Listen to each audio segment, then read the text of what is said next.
Sacerdote sem pecado. É de um sacerdote assim que nós almejamos e precisamos. Alguém que interceda por nós, que siga à nossa frente nos dando exemplo, mas que não traga no seu caminho pedras e tropeços para a nossa jornada espiritual. É Hebreus capítulo 7, verso 26, que Paulo fala.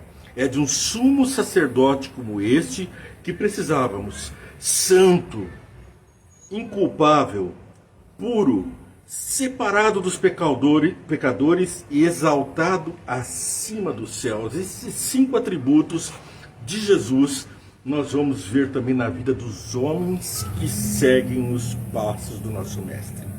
Vamos ver então quais são essas 5 características nos versos da Bíblia, nas características dos sacerdotes no correr dos tempos, aprimorado em nosso Salvador Jesus Cristo.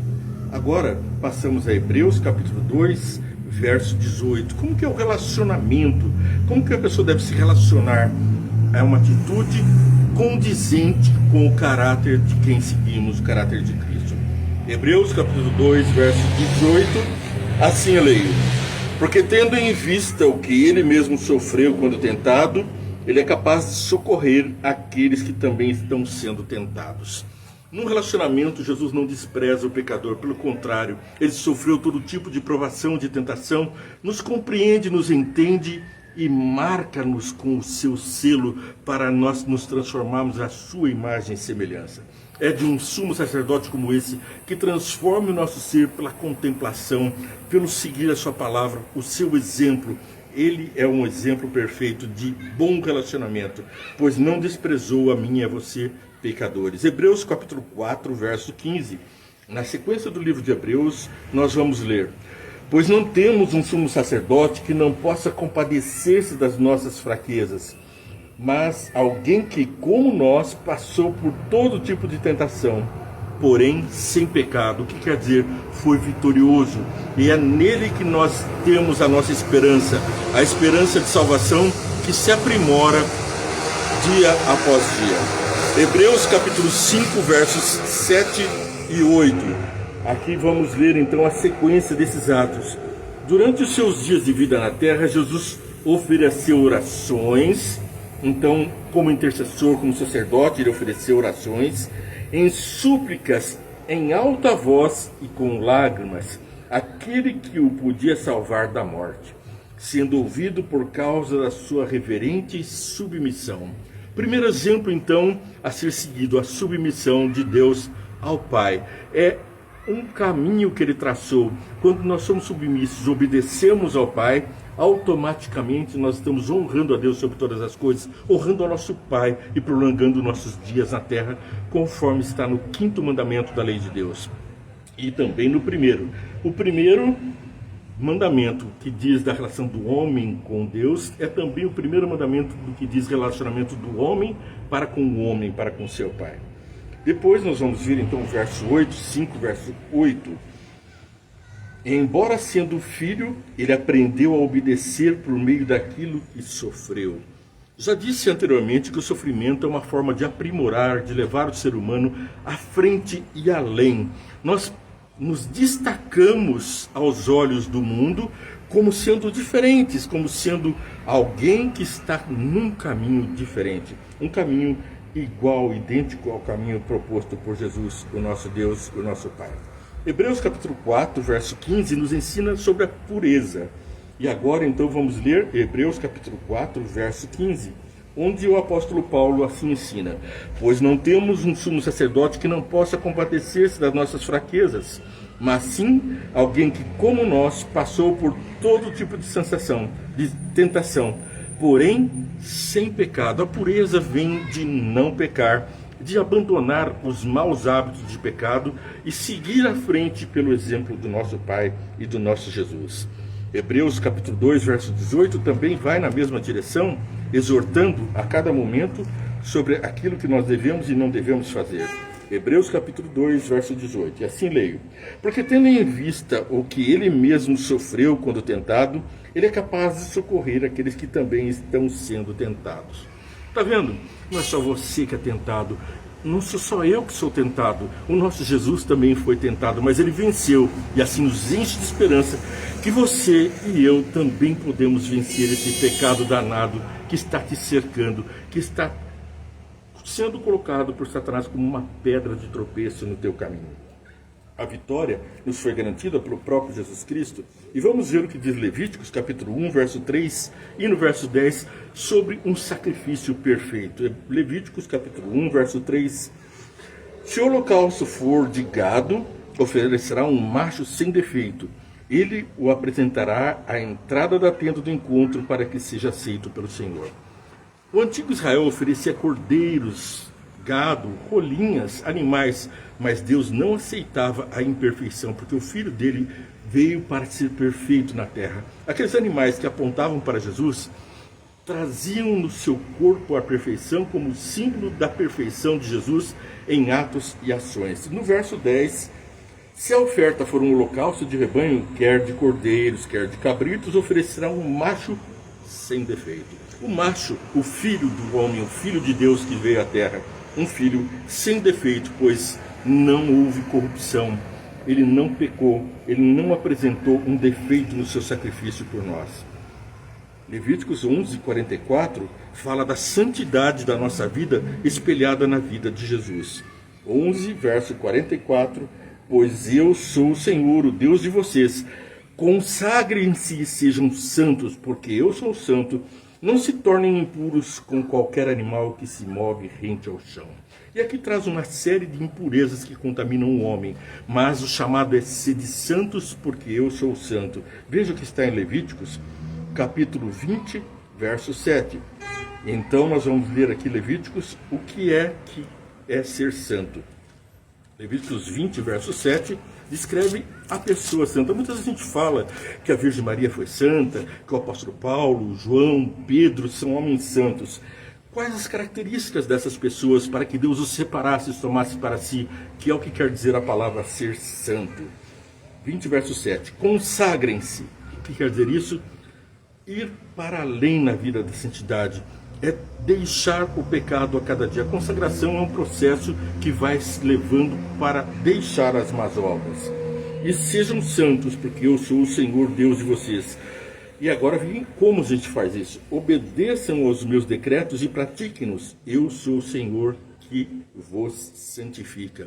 Nós somos santificados pela obediência aos mandamentos de Deus. Quando ele diz não matarás, nós não matando estamos nos santificando, não mentindo, não roubando, não adulterando, lembrando de Deus sobre todas as coisas, não trazendo o nome dele no meio de piadas, não profanando o nome do Senhor nosso Deus, lembrando do dia do sábado para santificar, honrando o nosso Pai terrestre e lembrando de Deus e amando a Deus sobre todas as coisas e ao próximo como a si mesmo. Em agindo assim, guardando os preceitos do nosso Pai, teremos uma vida longa e seremos santificados num processo de consagração, de dedicação a Deus. Consagrar quer dizer tornar como sagrado, é ficar igual ao nosso Pai, o nosso Santo, o nosso Salvador. Bom, agora nós vamos para entender um pouco mais Levíticos capítulo 20. O que é ser santo? Estamos aí bem identificados com o nosso mestre como sendo obedientes. Hebreus 12, 2 e 3. Vitória é o nosso caminho. Vitória encontrada em espelhar-se em Cristo. 12, 2 e 3. Tendo os olhos fitos em Jesus, autor e consumador da nossa fé, ele, pela alegria que lhe fora proposta, suportou a cruz, desprezando a vergonha, e assentou-se à direita do trono de Deus. Às vezes nós temos que experimentar a cruz, a perseguição, as falsas acusações, os martírios nesse mundo, os sofrimentos que Jesus disse que teríamos, para experimentarmos qual seja a boa e perfeita vontade de Deus na nossa vida, na nossa transformação. O apóstolo Paulo é que fala sobre isso, sobre transformação pela boa vontade de Deus. E no verso 3, tendo os olhos fitos em Jesus, autor e consumação da nossa fé. Ele, pela alegria que lhe fora proposta, suportou a cruz, desprezando a vergonha, e assentou-se à direita do trono. Assim também, para sentarmos no trono, como todos almejamos, é preciso uma transformação, suportar os sofrimentos e lembrar que temos algo de mais e de melhor. Nós como Jesus, devemos ser um sacrifício aceitável, sem mácula, sem defeito, com dedicação e semelhança a Deus, como está em capítulo 9, verso 14 de Hebreus. Aqui então nós temos quanto mais o sangue de Cristo, que pelo Espírito Eterno se ofereceu de forma imaculada, quer dizer, ele não tinha nenhuma mancha de pecado, imaculada a Deus, purificará a nossa consciência de atos que levam à morte, para que sirvamos ao Deus vivo. Aqui a exortação é que nós deixemos as manchas no Calvário de Cristo. Deixemos as manchas, as máculas da nossa vida lá na cruz, a qual Jesus suportou. E depois não nos lembremos mais delas. Partamos para cima e para além. Hebreus capítulo 9, verso 14, é essa a aceitação de Deus, onde ele chama: vinde benditos de meu Pai, como está escrito em Mateus capítulo 20, verso 34. Mas em Hebreus capítulo 9, 14, nós lemos ainda: quanto mais o sangue de Cristo pelo Espírito Eterno se ofereceu de forma imaculada a Deus, purificará nossa consciência de atos e ações pecaminosas do passado. Hebreus 4, 15. Voltamos a ler esse verso como sendo uma inspiração para nós, pois aqui temos verso 15 e também o verso 16. Pois não temos um sumo sacerdote que não possa compadecer-se das nossas fraquezas, mas sim alguém que, como nós, passou por todo tipo de tentação, porém sem pecado. Assim, aproximemo-nos do trono da graça com toda a confiança, a fim de recebermos misericórdia e encontrarmos graça que nos ajude no momento da necessidade. O que é que nós estamos buscando em Jesus? Misericórdia, graça, não acusação. Não é como alguns dizem, que existe um Deus por aí te vigiando para te punir. Pelo contrário, ele está dizendo ao pecador: onde estás? Como está lá no Gênesis capítulo 3, capítulo 2. Lá é Jesus que se aproxima do homem e pergunta a Adão: Adão, onde estás? E agora repete isso na sua e na minha vida. Estamos, portanto, sem pecado, inculpáveis diante dos céus pelo sacrifício de Jesus. Hebreus 4,15 nos garante dessa forma. Ele nos redime das nossas fraquezas. Depois, então, eu leio aqui Hebreus capítulo 2, 14 a 16. Hebreus capítulo 2, 14 a 16. Portanto, visto que os filhos são pessoas de carne e sangue, ele também participou dessa condição humana. Jesus participou da condição humana, para que por sua morte derrotasse aquele que tem o poder da morte, isto é, o diabo. Jesus derrotou o diabo. De que forma? Se vestindo de ser humano, sendo um ser humano, sendo nosso irmão. E aqui então ele vence a morte. Ele não morreu? Claro que morreu naquela cruz, mas ressurgiu dentre os mortos, mostrando que você e eu também temos essa esperança. Tem um pesar, alguém da sua família faleceu recentemente, está com medo da morte, saiba que Jesus venceu a morte e promete essa vitória para mim e para você. E no verso 15: e libertasse aqueles que durante toda a vida estivessem escravizados pelo medo da morte. Já não somos mais escravos do medo, da acusação de Satanás e da própria morte. Por essa razão, era necessário que ele se tornasse semelhante a seus irmãos em todos os aspectos, para se tornar sumo sacerdote misericordioso e fiel com relação a Deus e fazer propiciação. Propiciação, quer dizer, estaria fazendo ofertas em nosso lugar, oferecendo seu sacrifício em nosso lugar. E propiciação pelos pecados. E fazer propiciação pelos pecados do povo. Então é por mim e por você que ele fez propiciação, capaz e suficiente, porque tendo em vista o que ele mesmo sofreu como tentado, ele é capaz de socorrer aqueles que estão sendo tentados. Está sendo tentado agora, nesse minuto. Peça socorro a Jesus, caminhe com ele. Ele não vai levar você para o caminho ruim, mas com certeza vai te trazer a plena salvação. Nós temos então em Salmos 57:5 a outra característica de Jesus. Ele foi exaltado e você sai do pó da terra para ser de novo a imagem e semelhança de Deus, sendo exaltado nos céus e na terra, como Jesus também o foi. Salmo 57, verso 5. Se exaltado, ó Deus, acima dos céus, sobre toda a terra esteja a sua glória. E no verso 11, repete: se exaltado, ó Deus, acima dos céus, sobre toda a terra esteja a tua glória. De que forma Deus é exaltado? Por que ele é exaltado? Porque diz aqui no Salmo 57, verso 1, porque ele é misericordioso. Depois, porque nele podemos nos refugiar, debaixo de suas asas. Depois no verso 3, dos céus ele me envia salvação, ele é salvador, ele enviou Jesus, o nosso Deus enviou Jesus. Depois Deus envia o seu amor e fidelidade. Então ele enviou lá no verso 3, Jesus, uma amostra de amor e de fialdade, cumprindo a promessa feita no Gênesis capítulo 3, verso 15. Ser exaltado, ó Deus, acima dos céus. Por quê? Aí nós vamos vendo também na sequência as causas pela qual exaltamos. Exaltamos a Deus acima de tudo.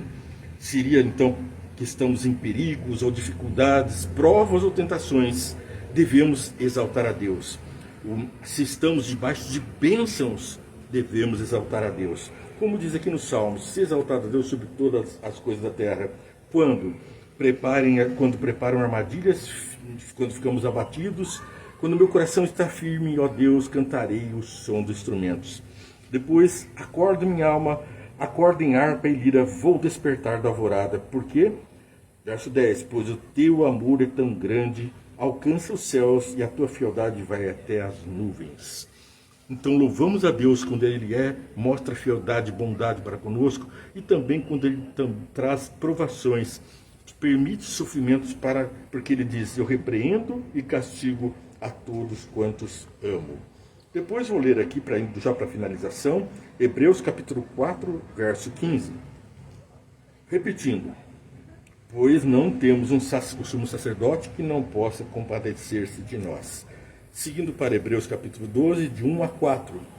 Portanto, também nós, uma vez que estamos rodeados por tão grande nuvem de testemunhas, quer dizer, o universo todo está nos olhando, o mundo, o planeta, as pessoas estão observando você, grande nuvem de testemunhas, livremo-nos de tudo o que nos atrapalha e de todo o pecado que nos envolve, e corramos com perseverança a corrida que nos é proposta, tendo os olhos fitos em Jesus, autor e consumador. Ele é a salvação em si, e é Ele que opera em nós o querer e o efetuar, e a própria salvação, autor e consumador da nossa fé.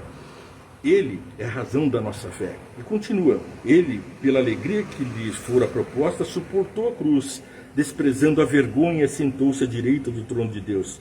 Pensem bem nisso, naquele que suportou tal oposição dos pecadores contra si mesmo, ele, para que vocês não se cansem nem desanimem. Na luta contra o pecado, vocês ainda não resistiram ao ponto de derramar o próprio sangue. Bom, pode chegar o momento em que você tenha que testemunhar e derramar o próprio sangue, mas por enquanto estamos debaixo da bênção, debaixo da graça, debaixo da abundância. Passamos por provações, mas temos bom ânimo porque Ele venceu o mundo. 1 Pedro 2, 21 a 23 nos exalta. Ele não cometeu pecado algum e nenhum engano foi encontrado em sua boca. Jesus, portanto, não teve mácula nem defeito. Ele continua: quando insultado, não revidava, quando sofria, não fazia ameaças, mas entregava-se àquele que julgava com justiça.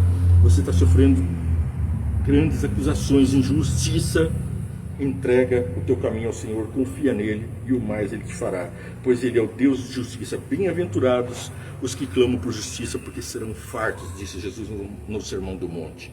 Hebreus capítulo 7, 26, é o penúltimo verso que vamos ler. Aliás, já estamos bem adorável, puro, separado dos pecadores, exaltado acima dos céus. Jesus foi exaltado acima dos céus porque mostrou para o universo o amor e a bondade, acabando com a pregação hipócrita de Satanás, que se mostrou capaz de matar o próprio Cristo. Que triste, um desfecho final terrível para o anjo do mal. Depois, João 2, verso 1, convido. No terceiro dia trouxe um casamento em Caná da Galileia, a mãe de Jesus estava ali. Jesus e seus discípulos também haviam sido convidados para o casamento. Você convidou Jesus para estar presente na sua vida? É seu desejo estar ao lado dele nas festas, nos momentos bons e nos momentos ruins, você está dando glória a Deus por esses momentos, exaltando o nome do Pai, ou está blasfemando, sofrendo, cara sofrida, decaído, como se estivesse abandonado nesse mundo? Vamos orar? Senhor Deus, muito obrigado pelas bênçãos e também pelas provações. Ensina-nos a suportar as dores e aflições desse mundo e a estar prontos para viver com a Tua repreensão aqui na terra, aprendendo a viver aí nos céus com os santos. Peço essas bênçãos para todos nós, em nome de Jesus. Amém. Que Deus te abençoe muito, entende com você, com a palavra de Deus diariamente, para a gente curtir, compartilhar, seguir a programação e, acima de tudo, orar uns pelos outros, desejando os frutos do amor. Um abraço a você que está aí assistindo e eu lembro de você com muito carinho. Que Deus te abençoe e muito.